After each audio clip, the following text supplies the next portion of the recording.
Hey guys, good morning. Happy Friday. It's Daryl here. It's 6 a.m. here in Connecticut on the East Coast.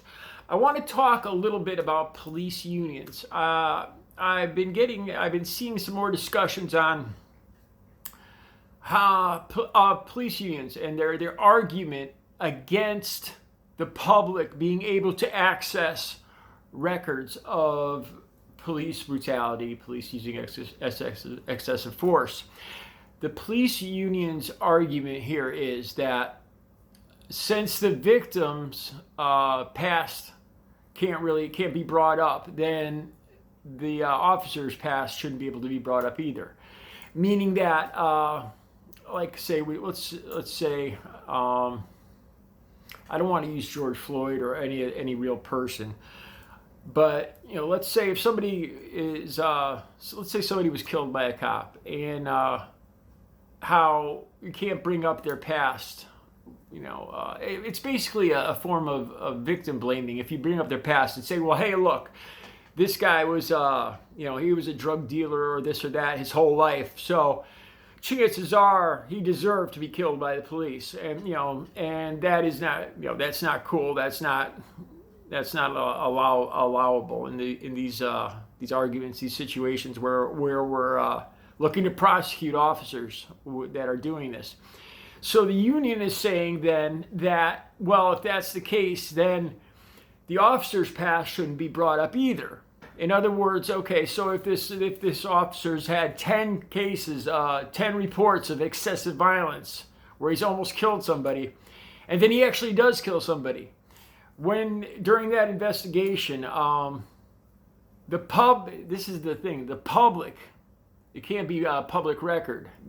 It can't be released onto the public that the 10 previous accusations of excessive force. Apparently, the police unions are still going along with the national database things here. What they're contesting is the public's access to these reports. In other words, the police unions are saying, well, it's okay that there's a national database and from one jurisdiction to the other between different police departments, but the public shouldn't have access to these reports. Now, I've always been pro-union. I was a Teamster truck driver for 15 years, 20 years. Local 917 out of Manhattan. And I've always supported unions, but in this case, I don't.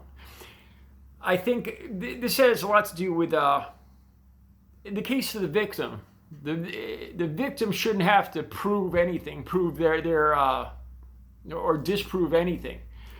But on the other hand, the officer, the perpetrator of the violence, and this is the big part of it too, is who is the officer employed by? The officer is employed by not just the police department, but the town, by the people of the town, by the public. So we are, in fact, the employers of police. It is the tax dollar that pays their salaries. So shouldn't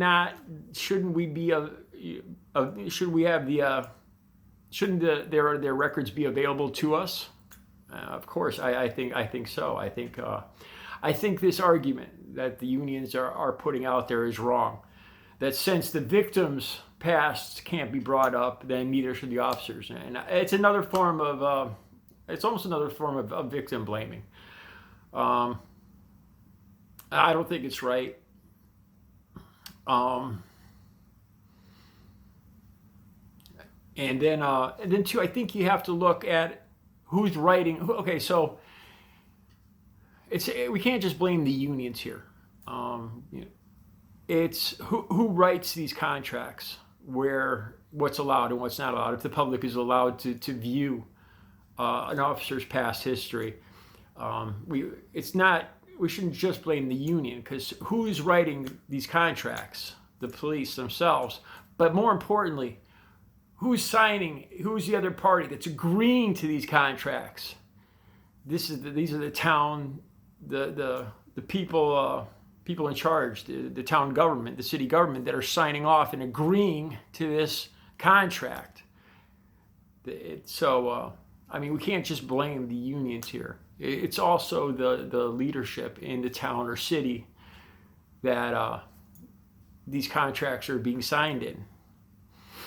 So, it's a little bit confusing, but I don't agree with the unions that a police officer's past record of excessive force, it should be, I believe it should be available to the public, seeing as we are their employers.